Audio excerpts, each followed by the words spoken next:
cours des 12 années d'existence du régime nazi, entre 1933 et 1945, l'industrie allemande mit en œuvre un effort de production qui transforma le champ de bataille. À partir de 1936, des dizaines de modèles différents de véhicules militaires commencèrent à sortir des usines, destinés à opérer simultanément sur plusieurs fronts. Ces engins participèrent aux combats depuis la guerre civile espagnole jusqu'aux campagnes finales en Europe, évoluant dans des conditions extrêmes.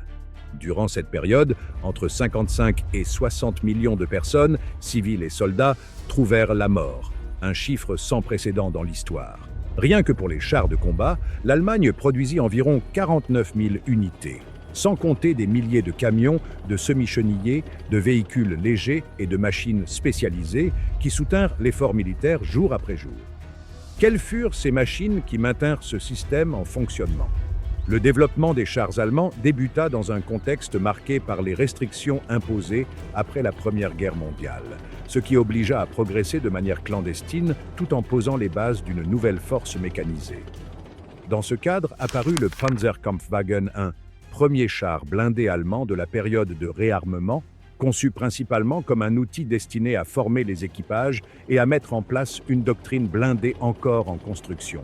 Sa conception légère et simple répondait davantage à la nécessité d'entraîner conducteurs, tireurs et commandants qu'à celle d'affronter directement d'autres chars dans des combats réels.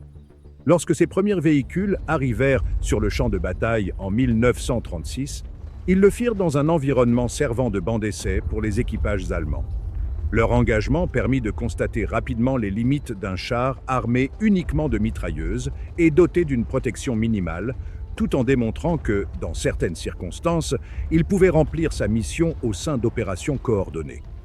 Cette expérience initiale fut ensuite transposée aux campagnes de Pologne et de France, où le Panzer I participa aux attaques rapides qui caractérisèrent les premières phases de la guerre, soutenues par l'aviation et par des unités plus lourdes. À partir de ces premières expériences, il devint évident qu'un véhicule offrant une capacité offensive accrue était nécessaire sans pour autant abandonner la légèreté et la mobilité. C'est ainsi qu'apparut le Panzerkampfwagen II, un modèle conçu comme une solution provisoire en attendant le développement de chars plus avancés.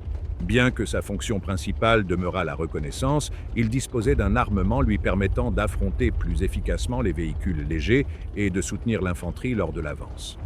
Dans les campagnes initiales, notamment en Europe occidentale, ce modèle constitua une part importante des forces blindées allemandes et participa à des opérations décisives en 1940.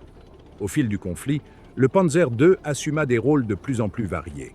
Certaines variantes améliorèrent leur protection et leur équipement afin de prolonger leur emploi dans les missions de reconnaissance, tandis que d'autres donnèrent naissance à des versions spécialisées, tels que des chars lance-flammes destinés à attaquer des positions fortifiées ou des modèles expérimentaux visant à renforcer le blindage.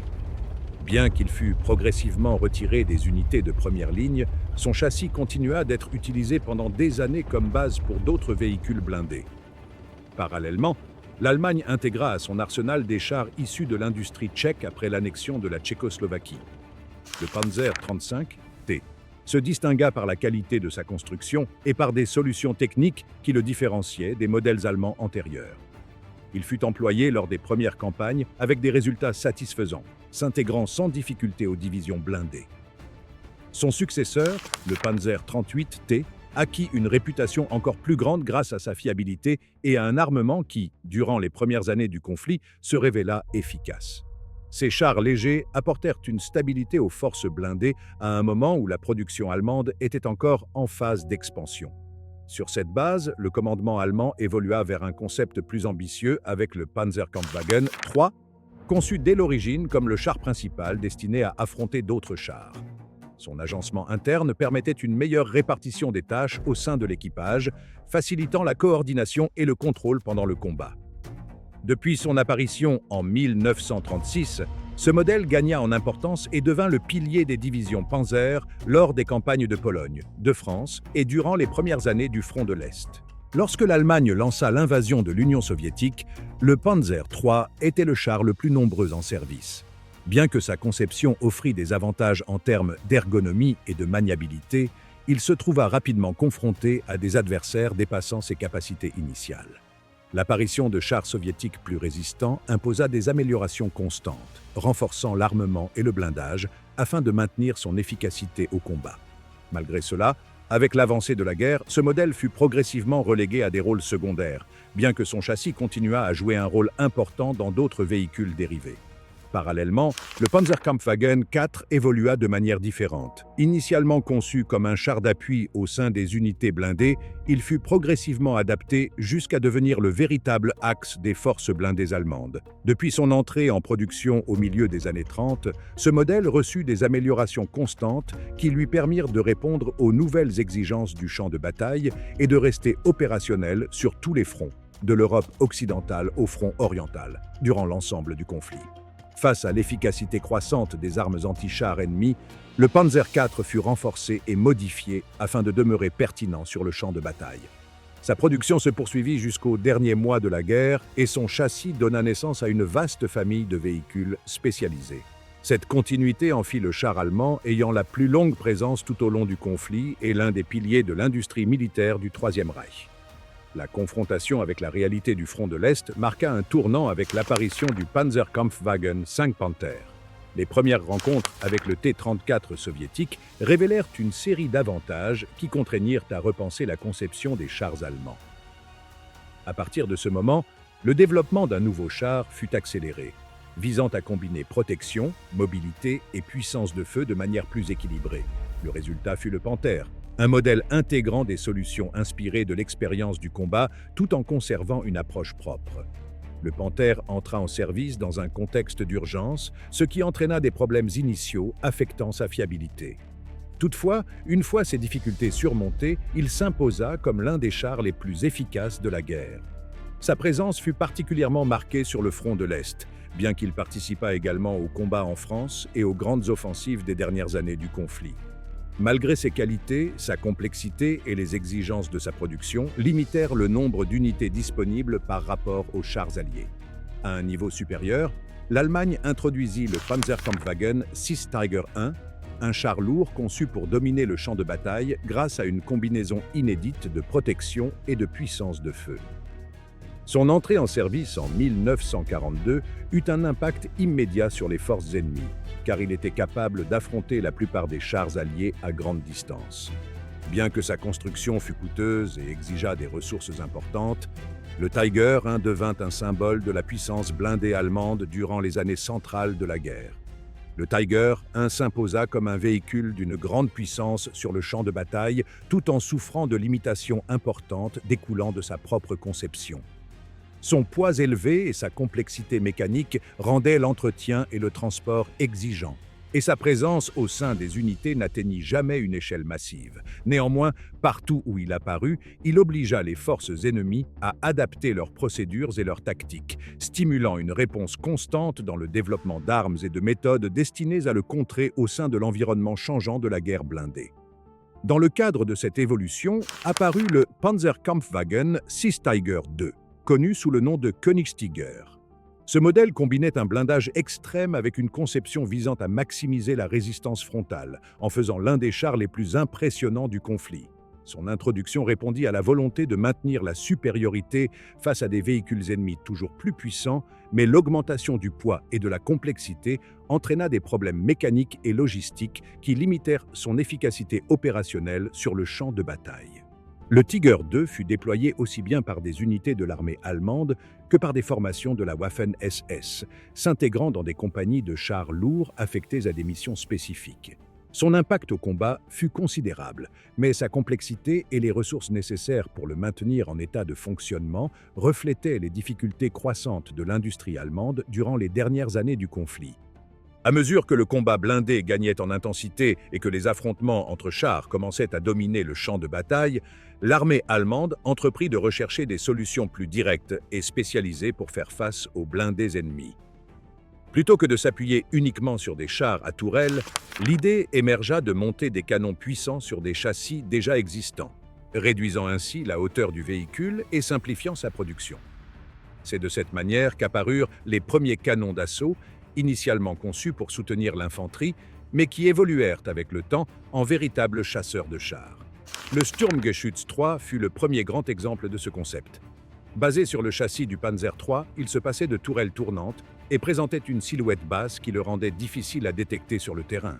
Cette caractéristique lui permettait de se dissimuler aisément et d'attaquer depuis des positions préparées en exploitant l'effet de surprise. Avec le temps, ce véhicule cessa d'être un simple appui à l'infanterie pour devenir un élément clé dans l'arrêt des avancées blindées ennemies. Sa conception simple et efficace permit une production de masse, faisant de lui le véhicule blindé allemand le plus produit de toute la guerre. Face aux besoins de solutions encore plus compactes, l'Allemagne eut recours à des châssis capturés ou déjà éprouvés afin de développer des chasseurs de chars petits et difficiles à repérer. Le Jagdpanzer 38T, connu sous le nom de Hetzer, apparut comme une réponse directe à cette exigence. Sa taille réduite et ses formes anguleuses lui permettaient de se dissimuler facilement en milieu urbain ou boisé, d'où il pouvait attaquer sans être vu.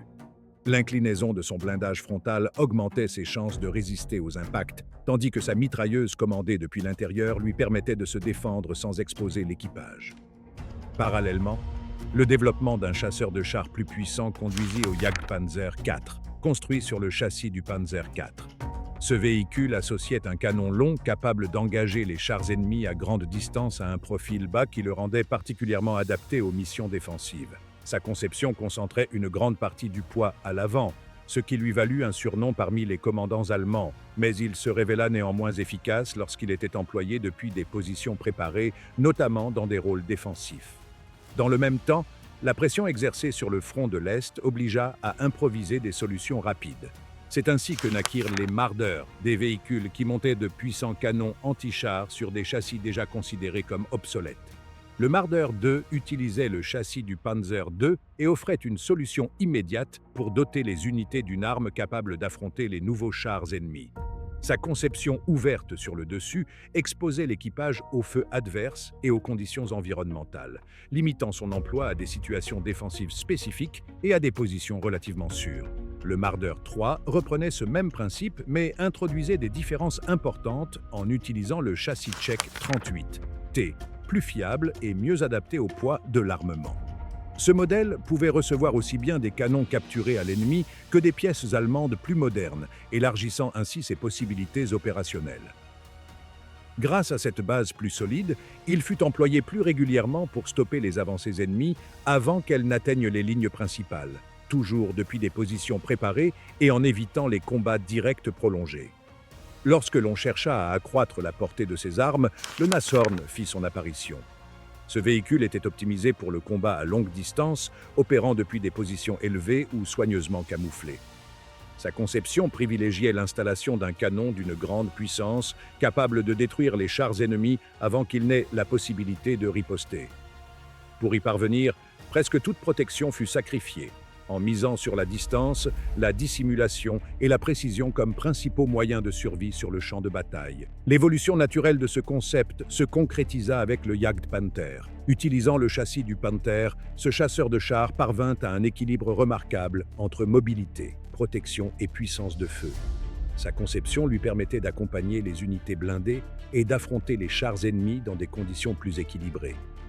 Grâce à cette combinaison, le Jagdpanther est considéré par beaucoup comme l'un des chasseurs de chars les plus aboutis du conflit, capable de s'adapter à diverses situations de combat sans dépendre exclusivement de la distance. Cependant, tous les développements ne suivirent pas une voie équilibrée.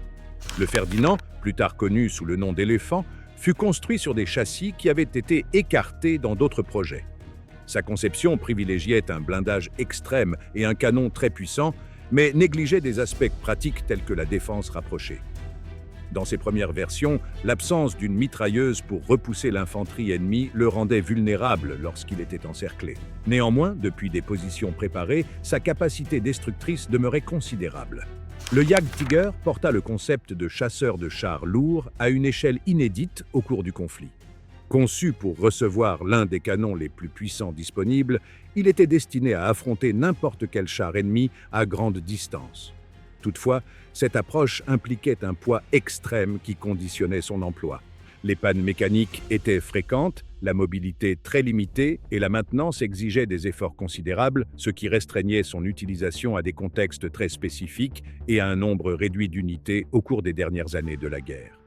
Avec l'avancée de la guerre et la nécessité d'accompagner les troupes en mouvement, l'armée allemande commença à transférer des pièces d'artillerie lourdes sur des plateformes automotrices.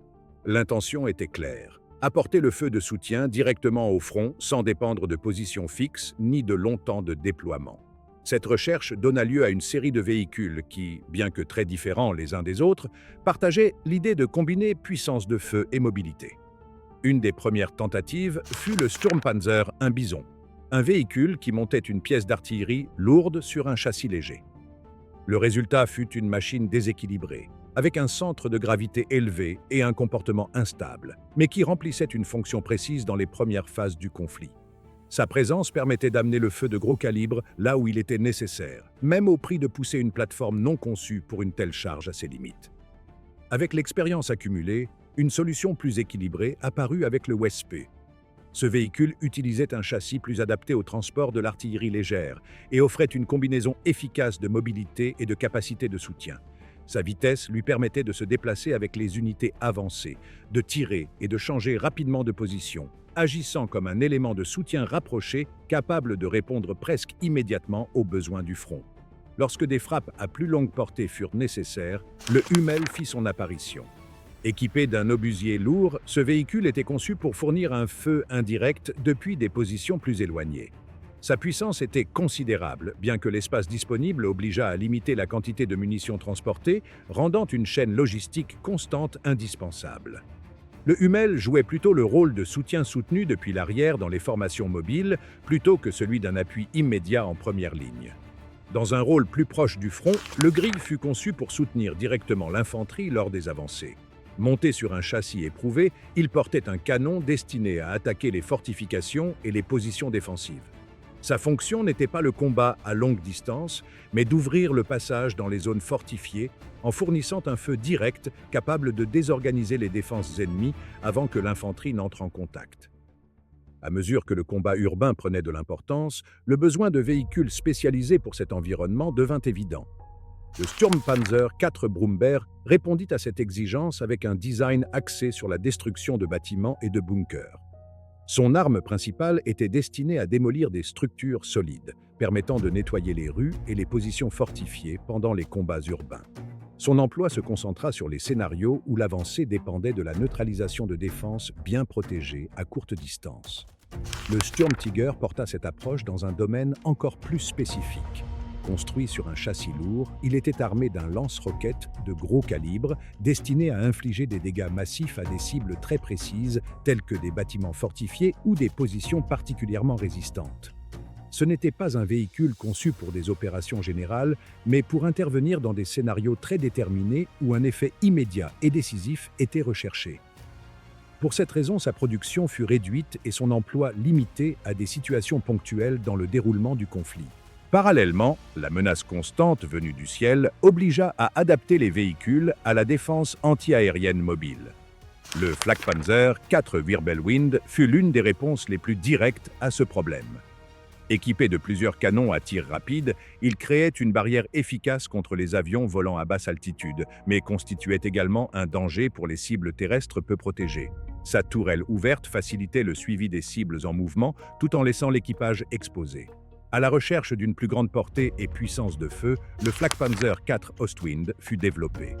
Au lieu de plusieurs petits canons, ce modèle opta pour une seule pièce de plus gros calibre, capable d'atteindre des avions à plus grande distance. Bien qu'il tirât à un rythme plus lent, il compensait ce désavantage par un impact plus puissant, élargissant les options de défense anti-aérienne des unités mobiles.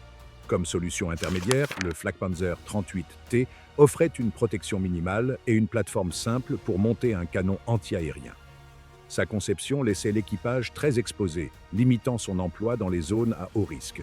Pourtant, il remplissait la fonction de base de fournir une couverture contre les attaques aériennes dans les situations où aucune alternative plus robuste n'était disponible. Avant que les chars ne dominent le rythme de la guerre, l'armée allemande commença à résoudre un problème plus basique mais décisif. Comment déplacer canons, munitions et troupes à travers des terrains irréguliers sans dépendre de routes en bon état? À ce stade précoce, la motorisation n'était pas conçue pour le combat direct, mais pour le soutenir. Et c'est là qu'apparut le SDKFZ-11. Ce véhicule devint l'une des premières bases de la mobilité allemande, servant de tracteur standard pour l'artillerie légère. On le voyait tirer des pièces, transporter des équipages complets et maintenir le mouvement même lorsque le terrain devenait difficile. Ce n'était pas un véhicule voyant mais constant, présent avant la guerre et sur tous les fronts, marquant le point de départ d'une doctrine qui misait sur le fait de ne pas s'arrêter. À partir de ce concept, apparut le SDKFZ-10, une version plus petite et spécialisée qui affinait la même idée. Ce semi-chenillé était conçu pour des tâches plus légères, notamment le remorquage de canons anti-chars et de pièces plus petites. Sa taille réduite lui permettait de se déplacer avec plus d'agilité, de se positionner rapidement et de se retirer tout aussi vite. Sur le champ de bataille, il remplissait une fonction claire, amener l'arme juste à l'endroit exact où elle était nécessaire, sans transporter de poids inutiles. Cette spécialisation en fit l'un des véhicules les plus courants, présents dans les campagnes initiales et largement utilisés tout au long de la guerre. Avec l'augmentation du poids de l'armement, le besoin d'un tracteur plus puissant conduisit au développement du SDKFZ-7. Ce véhicule représenta une étape intermédiaire décisive, capable de remorquer des pièces d'artillerie lourdes et, surtout, le célèbre canon de 88 mm. En action, le SDKFZ-7 transportait non seulement l'arme, mais aussi son équipage complet, les munitions et l'équipement, fonctionnant comme une unité mobile à part entière. Sa présence devint habituelle lors des déploiements où le feu lourd devait se déplacer rapidement, consolidant une doctrine déjà mûre dans laquelle l'artillerie ne devait pas attendre le front, mais le suivre. Le même principe d'accompagnement fit un bond important lorsque l'infanterie cessa d'avancer à pied derrière les chars. Le SDKFZ 251 Hanomag fut le véhicule qui matérialisa ce changement. Conçu pour transporter l'infanterie sous protection, il permit aux grenadiers d'avancer avec les chars, de descendre au point exact et d'entrer immédiatement en action. En combat, le Hanomag apparaissait avançant dans la poussière, déployant les troupes et restant proche pour fournir un soutien. Il n'était pas seulement un transport. Il faisait partie active du mouvement, un élément clé de l'infanterie mécanisée qui définissait la manière allemande de combattre. Dans la même logique, mais adaptée à des tâches plus spécifiques, naquit le SDKFZ 250. Plus court et de moindre capacité, ce véhicule était utilisé principalement pour la reconnaissance, le commandement et les missions spécifiques. Sa taille lui permettait de se déplacer discrètement, de précéder les colonnes principales et de maintenir les liens entre unités. Au lieu de transporter de grands groupes, il transportait de petites équipes nécessitant rapidité et flexibilité. C'était le complément naturel du 251, conçu pour des fonctions plus tactiques et précises dans le même schéma de mobilité. Lorsque le terrain devenait vraiment extrême, apparut l'un des véhicules les plus singuliers de l'arsenal allemand, le Kettenkrad. À moitié moto, à moitié chenille, cet hybride se déplaçait là où les autres restèrent coincés. Dans la boue profonde, la neige ou sur des routes détruites, le Kettenkrad continuait d'avancer, transportant hommes, câbles, munitions ou remorquant de petites charges. Sa taille était trompeuse, car il pouvait accomplir des tâches qui nécessitaient normalement des véhicules plus grands. Sur de nombreux fronts, on l'a même vu opérer seul, traversant des zones difficiles et maintenant les communications quand tout le reste échouait. À mesure que les chars grandissaient en taille et en poids, un nouveau problème apparut, les récupérer lorsqu'ils restaient coincés ou endommagés. La réponse fut le SDKFZ-9 FAMO, un semi-chenillé lourd conçu pour une tâche spécifique et exigeante. Sa fonction n'était pas liée au combat direct, mais au travail constant derrière la ligne de front, garantissant que les véhicules blindés endommagés ou immobilisés puissent être récupérés, retirés des zones dangereuses et remis en service, au lieu d'être abandonnés sur le terrain comme perte définitive pour les unités en avance. Enfin, lorsque la guerre se déplaça vers l'Est et que la boue devint un ennemi constant, apparut une solution improvisée mais efficace, l'Opel Moltier. À partir de camions conventionnels, des chenilles arrière furent ajoutées pour améliorer la traction. Ce n'étaient pas des semi-chenilles conçues de zéro, mais elles remplissaient une fonction vitale. Sur des routes transformées en véritables bourbiers, le Moltier continuait d'avancer avec les fournitures, les munitions et le carburant. Son apparition fut tardive et née de l'urgence, mais elle permit de maintenir le mouvement lorsque les véhicules à roues ne pouvaient plus le faire.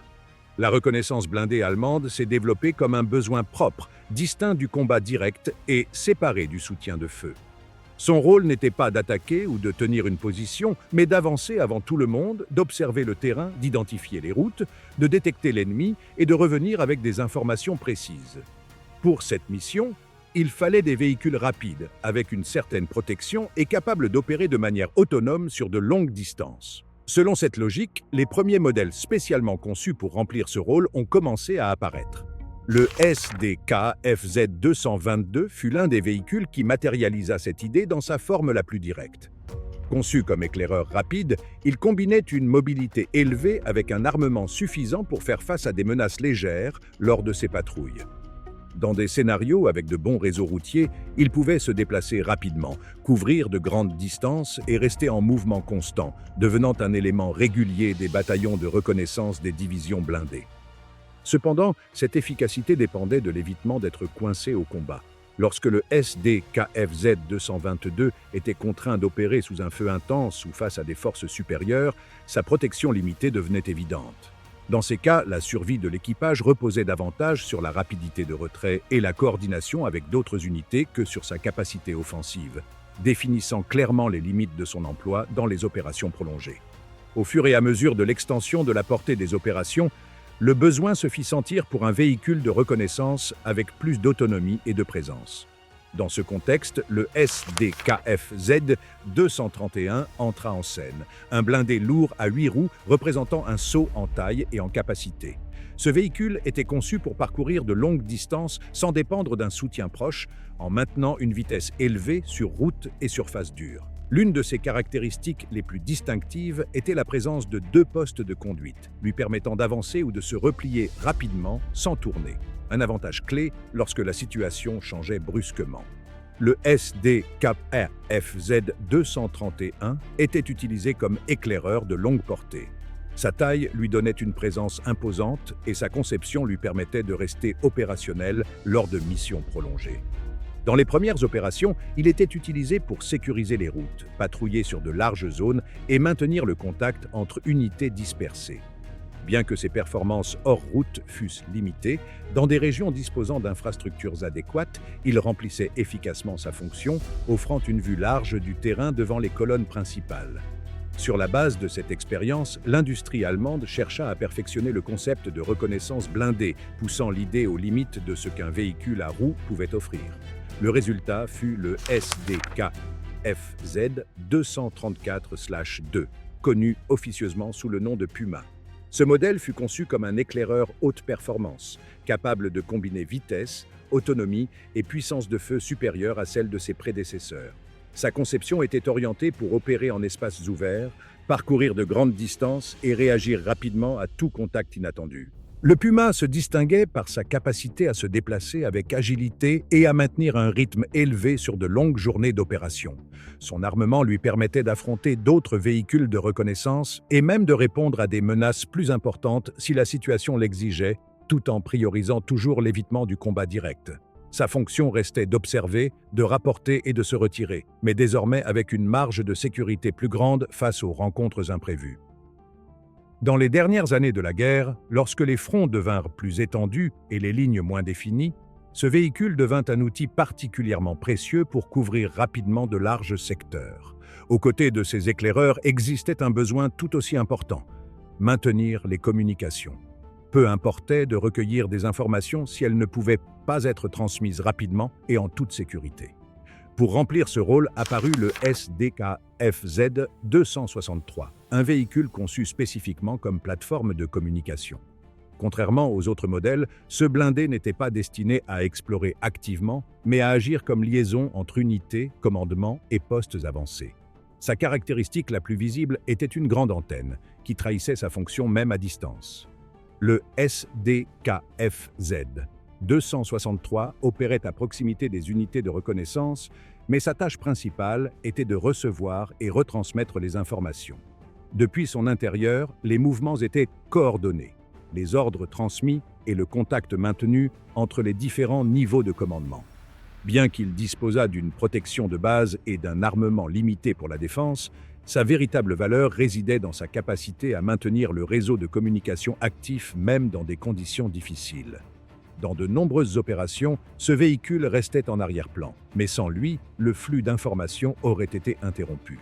Au-delà des gros blindés et des véhicules conçus pour soutenir des opérations complètes, l'armée allemande dépendait d'une large gamme de moyens légers qui assuraient les tâches quotidiennes, les déplacements rapides et des fonctions nécessitant plus de flexibilité que de force.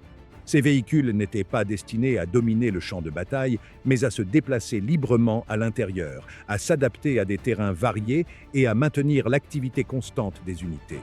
Dans cet espace est apparue une catégorie très diverse, composée de voitures légères, de véhicules tout-terrain et de motos, chacun ayant un rôle spécifique dans le fonctionnement quotidien de la guerre.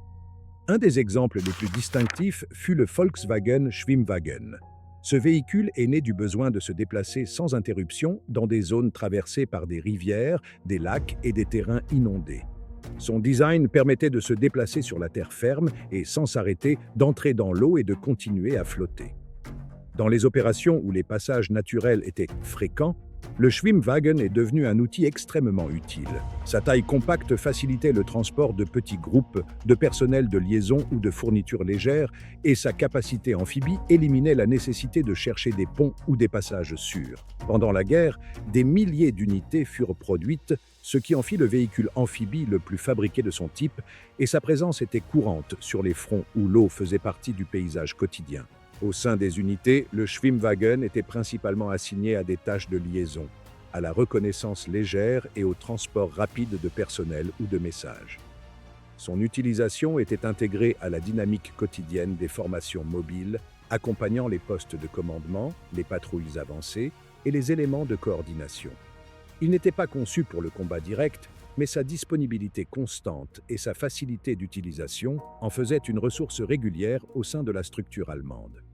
Dans un autre domaine apparut le Porsche 108, un véhicule tout-terrain lourd conçu pour un travail continu hors route. Ce modèle était destiné à des tâches de traction et de transport dans des conditions difficiles où un véhicule robuste et fiable était nécessaire. Son usage était concentré sur des travaux agricoles et de soutien, mais il fut également utilisé pour des missions militaires nécessitant force et stabilité. Le Porsche 108 se distinguait par sa capacité à fonctionner pendant de longues journées sur des terrains difficiles, devenant un outil solide pour des fonctions nécessitant plus d'endurance que de vitesse. Ce véhicule représentait une solution pratique pour déplacer des charges et du matériel dans des zones où d'autres moyens échouaient. Sa présence n'était pas spectaculaire, mais il remplissait une fonction constante dans le flux quotidien des unités, maintenant le travail opérationnel dans des situations où la mobilité était un défi permanent.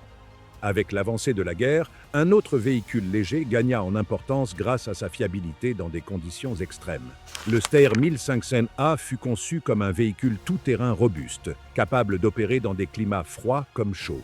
Sa transmission intégrale et sa construction solide lui permettaient de se déplacer en toute sécurité sur des routes difficiles, des terrains irréguliers et dans des zones avec une infrastructure minimale. Ce véhicule fut largement utilisé pour le transport de personnel, les tâches de commandement et les fonctions de liaison, devenant l'un des véhicules les plus polyvalents de l'armée allemande.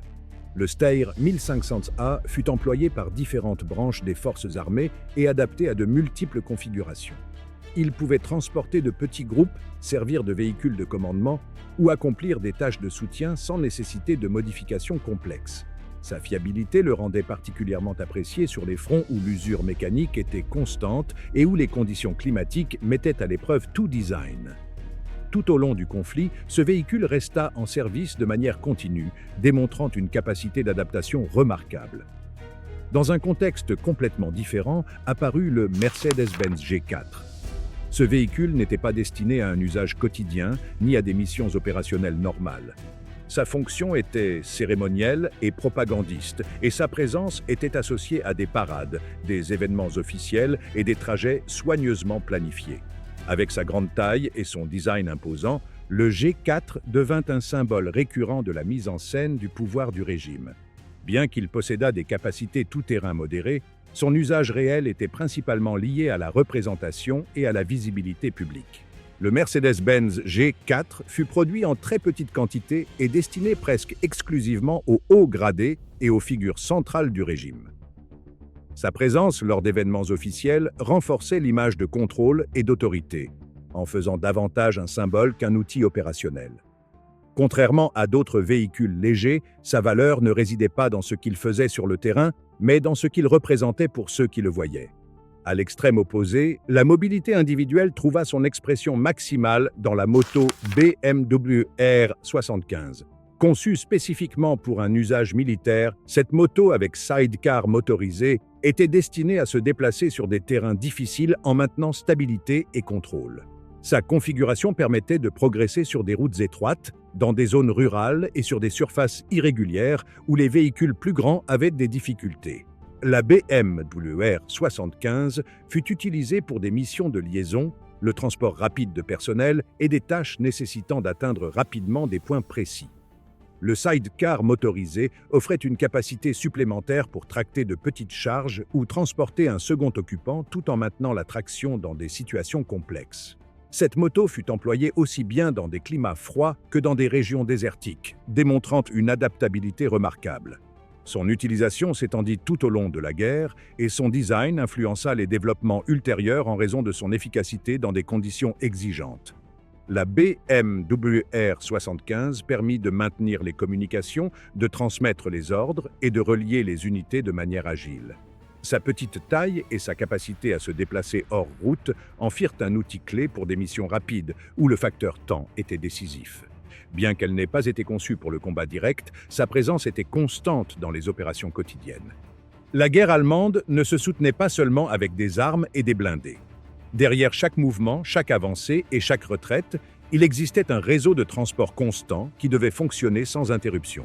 Munitions, carburant, nourriture, pièces de rechange, équipements et personnel se déplaçaient chaque jour sur les routes, chemins secondaires et voies improvisées. Cette tâche incombait aux camions logistiques, des véhicules qui apparaissaient rarement dans les récits héroïques, mais qui fixaient le véritable rythme de la guerre. Si ces camions s'arrêtaient, tout le reste s'arrêtait avec eux. Dès les premiers instants du conflit, l'armée allemande misait sur un modèle pouvant être produit en grande quantité et remplir plusieurs fonctions sans complication. Dans ce contexte apparut l'Opel Blitz, qui devint rapidement le camion standard du système logistique. Sa présence était si répandue qu'il était impossible de parcourir un front sans rencontrer des colonnes entières de ces véhicules avançant dans une direction ou l'autre. Le Blitz était utilisé pour transporter des troupes au front, évacuer les blessés, déplacer des munitions, acheminer du carburant et approvisionner des unités entières pendant plusieurs jours. L'Opel Blitz se distinguait par sa simplicité. Ce n'était pas un véhicule complexe ni sophistiqué, mais cette simplicité était précisément sa plus grande force. Il pouvait être conduit par du personnel peu formé, réparé relativement facilement et adapté à différentes tâches sans modification profonde. Selon les besoins, il pouvait apparaître avec une caisse ouverte ou fermée, avec des bancs pour le transport de soldats ou adapté à des fonctions spécifiques au sein de la chaîne logistique. Cette polyvalence permit au Blitz de rester opérationnel pendant toute la guerre, même lorsque les conditions devenaient de plus en plus difficiles. Son emploi se généralisa à tous les niveaux du système logistique. On le voyait avancer tant en grands convois sur les routes principales qu'en petits groupes sur des itinéraires secondaires, dans le but de réduire l'exposition aux attaques ennemies. Dans les zones arrières, il remplissait des tâches continues de redistribution, transportant les approvisionnements des dépôts centraux vers des points intermédiaires, tandis qu'au front, il assurait l'arrivée régulière des ressources nécessaires au maintien de l'activité des unités.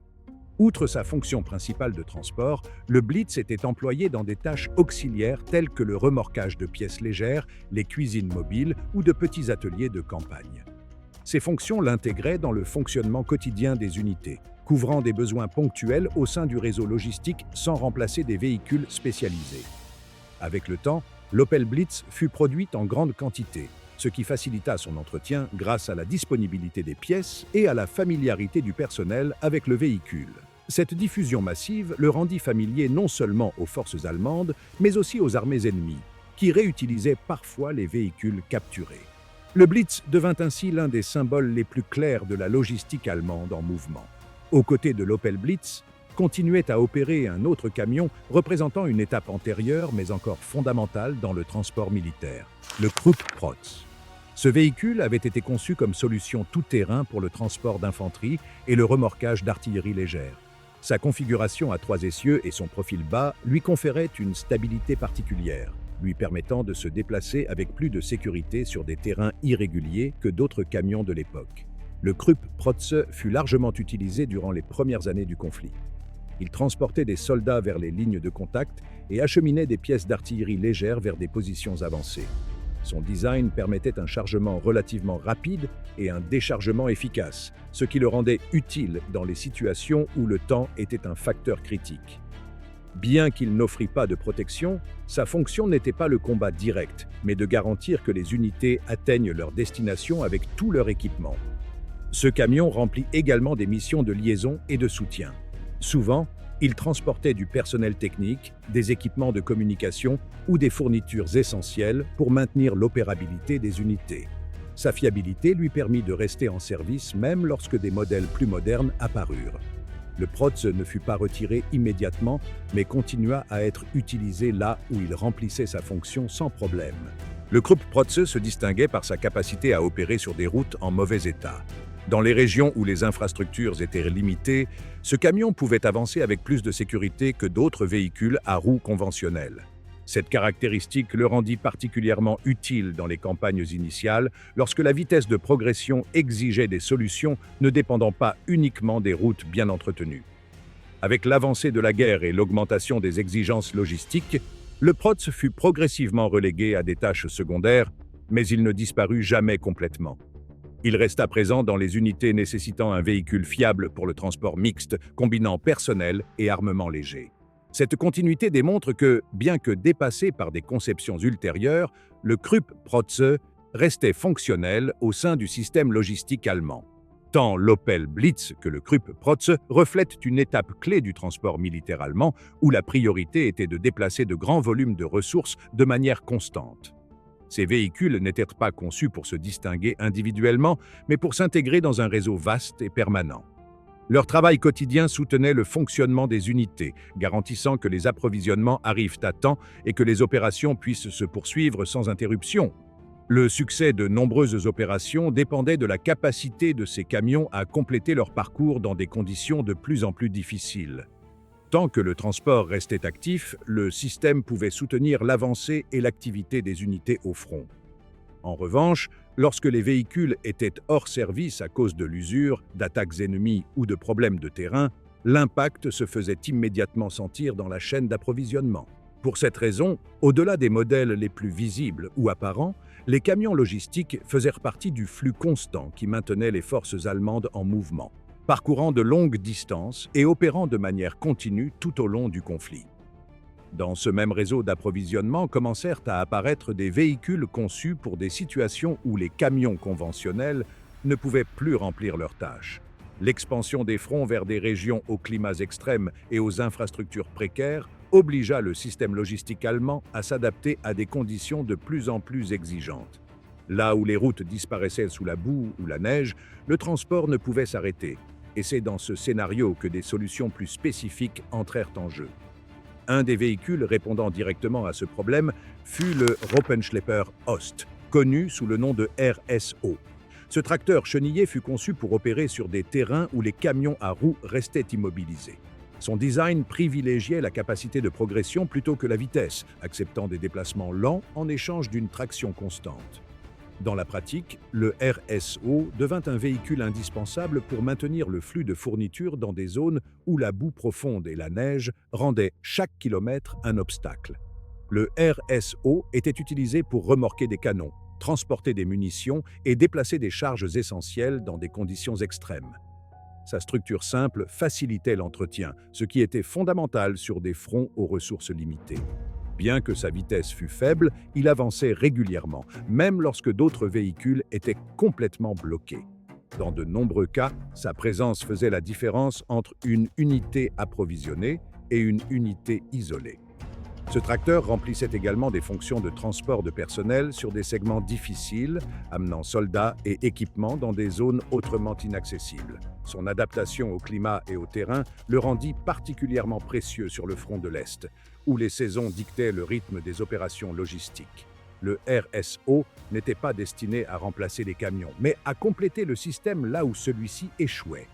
Pendant que ces véhicules spécialisés couvraient les points les plus critiques, le système continuait à dépendre de camions lourds capables de déplacer de grandes charges depuis l'arrière. Dans ce rôle continua à opérer le Henschel 33, un camion développé avant la guerre qui, malgré son âge, restait fonctionnel. Ce véhicule était destiné au transport de charges volumineuses et d'équipements lourds, accomplissant des tâches essentielles sur des routes relativement stables. Le Henschel 33 était utilisé pour déplacer des matériaux de construction, des machines, de grandes quantités de fournitures et des équipements techniques. Sa structure robuste permettait un usage intensif pendant de longues périodes. Bien qu'il ne disposât pas des capacités tout-terrain des modèles plus modernes, sa fiabilité le maintint en service tout au long du conflit.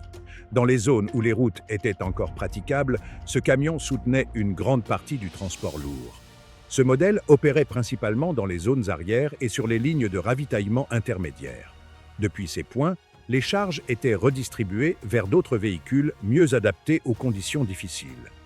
Le Henschel 33 n'était pas un camion polyvalent en termes d'adaptation, mais sa résistance mécanique en faisait un élément fiable dans la chaîne logistique.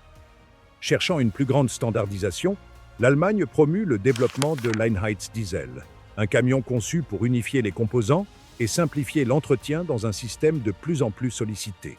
Ce modèle fut produit par différents fabricants suivant le même plan, dans le but de faciliter l'approvisionnement en pièces et de réduire la diversité mécanique au sein de l'armée. Sa traction intégrale lui permettait d'opérer hors route, augmentant les possibilités de mouvement sur des terrains difficiles.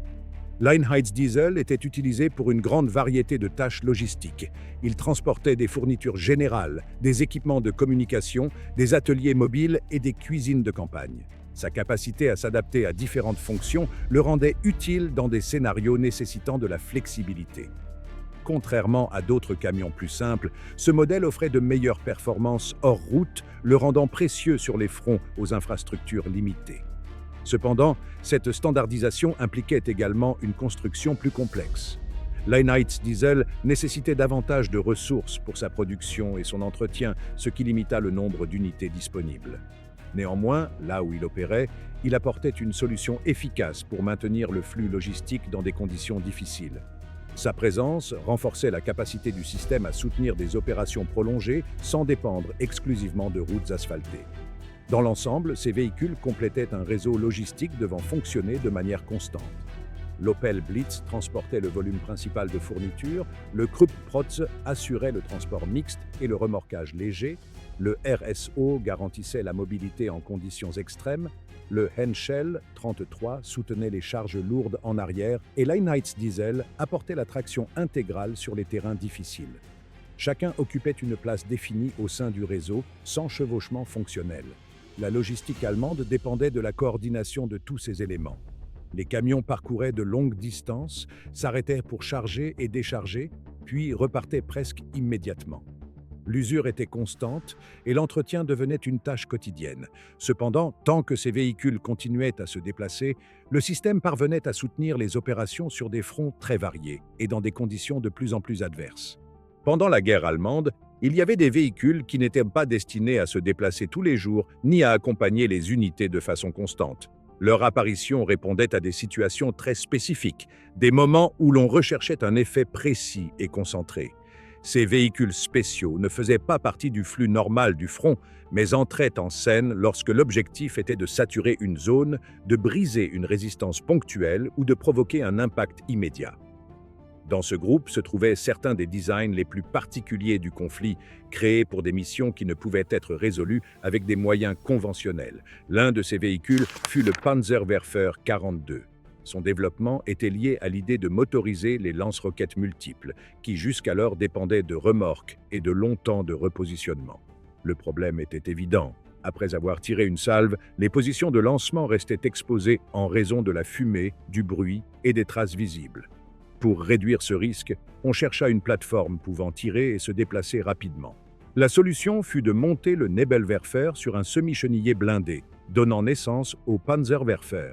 Ce véhicule était conçu pour effectuer des bombardements de saturation. Sa fonction n'était pas la précision, mais de couvrir de vastes zones avec un nombre élevé de roquettes en très peu de temps. Lorsqu'il entrait en action, il lançait des salves complètes qui tombaient sur des concentrations de troupes, des positions défensives ou des zones de rassemblement ennemies. L'effet ne se mesurait pas seulement aux dommages matériels, mais aussi à l'impact immédiat produit par le bruit, la fumée et la violence du bombardement. La production du Panzerwerfer commença en 1943 et il fut testé au combat sur le front oriental.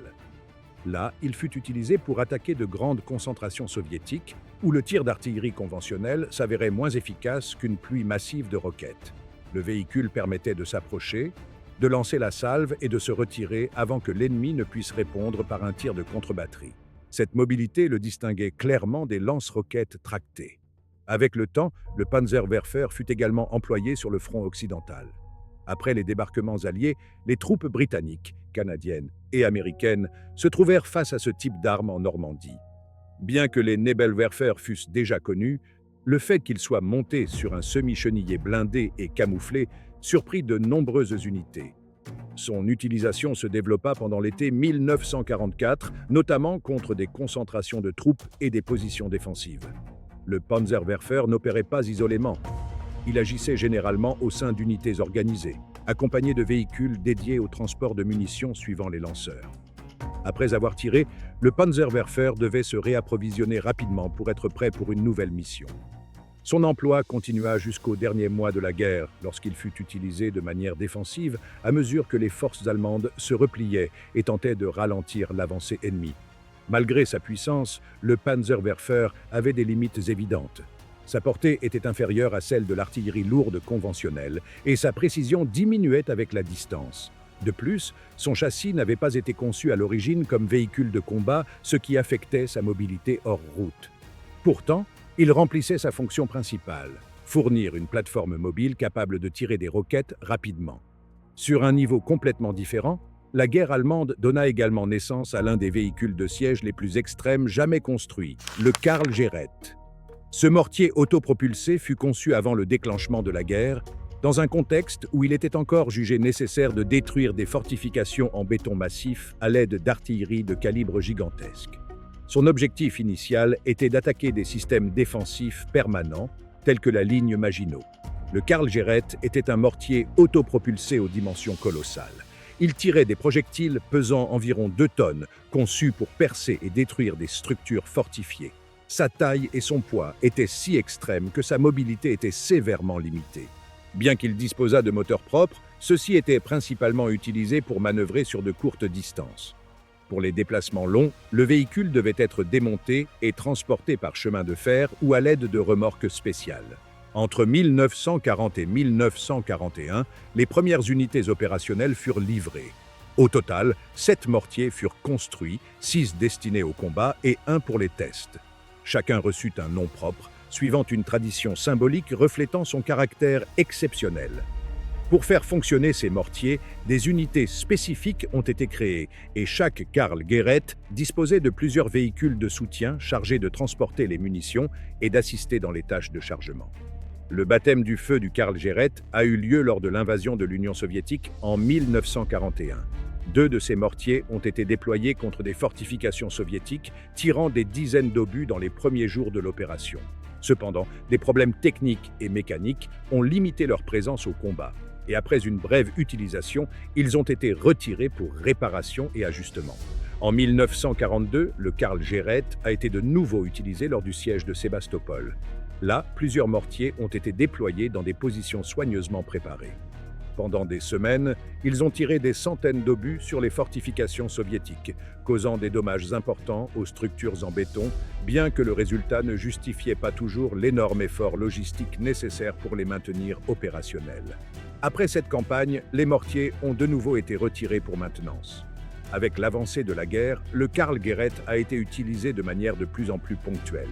En 1944, l'un de ces mortiers a été déployé lors de l'insurrection de Varsovie, où il a été utilisé en milieu urbain. Dans ce contexte, sa capacité à détruire des bâtiments entiers en quelques tirs était particulièrement évidente. Cependant, son utilisation restait limitée par la complexité du déploiement et par la nécessité d'une préparation extensive du terrain. Tout au long du conflit, le Karl Gereth représentait une forme de guerre qui devenait obsolète. Bien que sa puissance fût indéniable, sa faible cadence de tir, sa portée limitée comparée à d'autres armes et sa vulnérabilité pendant la préparation en faisaient une ressource très spécifique. Sa simple présence nécessitait une planification logistique disproportionnée, ce qui réduisait les opportunités réelles d'emploi. Le Panzerwerfer et le Karl Guérette illustrent tous deux approches très différentes dans le concept de véhicule spécial. Tandis que l'un privilégiait la mobilité et la capacité à lancer des attaques de saturation en peu de temps, l'autre était conçu pour appliquer une force extrême contre des cibles très précises. Tous deux sont apparus comme des réponses à des besoins spécifiques du moment et montrent comment, dans certains contextes du conflit, des solutions peu conventionnelles ont été recherchées lorsque les moyens conventionnels n'étaient pas suffisants. Dans cette même voie de solutions extrêmes, la guerre allemande a également exploré une idée très différente, non orientée vers le feu massif ni la destruction de grandes fortifications, mais vers l'élimination ponctuelle de cibles spécifiques à l'aide de moyens télécommandés. Dans ce contexte est apparu l'un des véhicules les plus petits et, en même temps, les plus singuliers du conflit, le Goliath, officiellement identifié comme SDKFZ. 302 et SDKFZ 303 selon la version. Le Goliath n'était pas un véhicule de combat au sens traditionnel.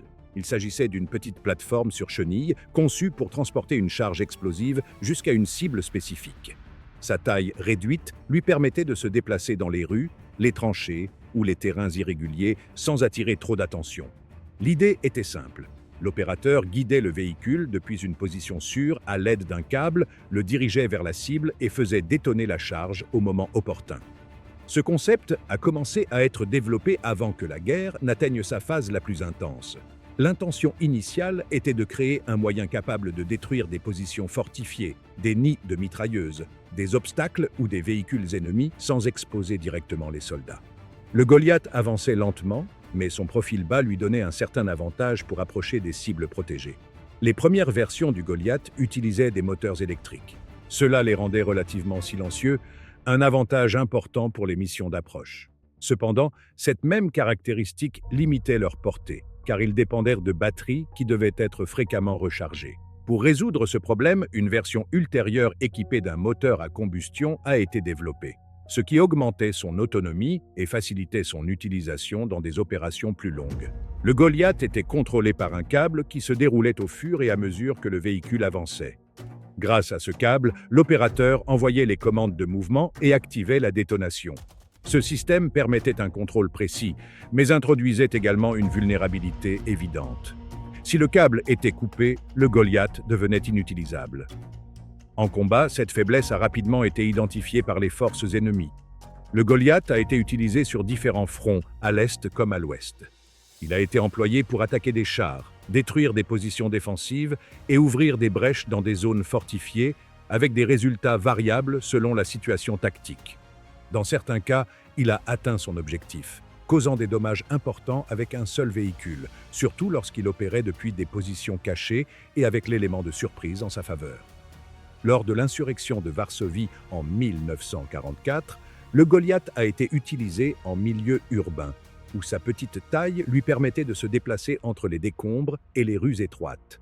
Dans ce scénario, sa capacité à transporter une charge explosive à l'intérieur des bâtiments ou des positions improvisées s'est avérée particulièrement destructrice. Néanmoins, son emploi restait limité et nécessitait des conditions très spécifiques pour être efficace. Au fur et à mesure que la guerre avançait, le Goliath a montré à la fois le potentiel et les limites du concept. Sa production a continué, mais il n'a jamais atteint un usage massif comparable à d'autres véhicules. Le coût de fabrication, ajouté à sa fragilité au combat, rendait le rapport effort-résultat discutable. Pourtant, il a continué à être déployé dans des situations où il n'existait pas d'alternative plus sûre pour neutraliser certaines cibles. Le Goliath n'était pas conçu pour survivre à la mission. C'était un véhicule à usage unique, destiné à être détruit avec sa charge. Cette logique le différenciait complètement du reste du parc mobile allemand. Sa valeur ne résidait pas dans la durée de vie ou la réutilisation, mais dans la possibilité d'éliminer une cible spécifique sans mettre immédiatement en danger l'équipage. Dans l'ensemble, le Goliath représentait l'une des approches les plus radicales de la guerre mécanisée. Alors que d'autres véhicules cherchaient mobilité, puissance ou protection, celui-ci misait sur le contrôle à distance et la destruction ciblée. Son existence reflète jusqu'où le conflit a poussé à explorer des solutions peu conventionnelles, même lorsque leur efficacité pratique était limitée. En observant l'ensemble de ces véhicules, il apparaît clairement qu'ils n'ont pas été conçus pour une guerre stable ou prévisible. Chacun est apparu lorsque le problème n'admettait plus de solution simple. Le Panzerwerfer cherchait à compenser le manque de temps par le feu de saturation, le Karl Gerät tentait de détruire par la force brute ce qui ne pouvait être pris par l'usure, et le Goliath visait à éliminer des objectifs sans exposer directement les soldats. Ils étaient des réponses concrètes à des situations extrêmes, conçues pour des moments spécifiques, et non pour soutenir le quotidien du front. Mais derrière ces machines se cachait une réalité plus profonde. Au moment où beaucoup de ces véhicules sont entrés en service, l'Allemagne combattait déjà avec des ressources de plus en plus limitées, une industrie soumise à des bombardements constants et une pression croissante sur tous les fronts. L'ingénierie continuait à progresser, mais la capacité à produire en quantité, maintenir en service et remplacer les pertes ne suivait plus ce niveau de complexité. Dans de nombreux cas, d'énormes efforts techniques et logistiques ont donné lieu à des véhicules impressionnants dans leur conception, mais présents en nombre trop réduit pour changer le cours de la guerre. Plus que des armes décisives, ces développements reflètent l'état d'un système qui cherchait à résoudre des problèmes stratégiques par des solutions de plus en plus spécifiques.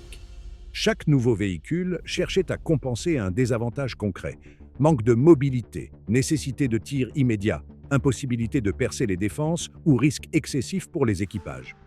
Cependant, aucune de ces réponses isolées ne pouvait remplacer ce qui avait déjà été perdu en termes de temps, de ressources et de contrôle du conflit.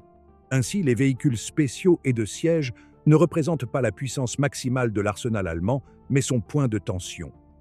Ils sont le résultat d'une guerre qui a poussé les concepteurs à explorer les limites de la technologie dans une tentative de soutenir une situation de plus en plus difficile. Ils n'étaient pas des outils du quotidien, ni capables de changer le cours général du conflit, mais ils ont laissé une image claire de jusqu'où peut aller un système lorsque les moyens conventionnels ne suffisent plus et que les solutions extrêmes deviennent la dernière option.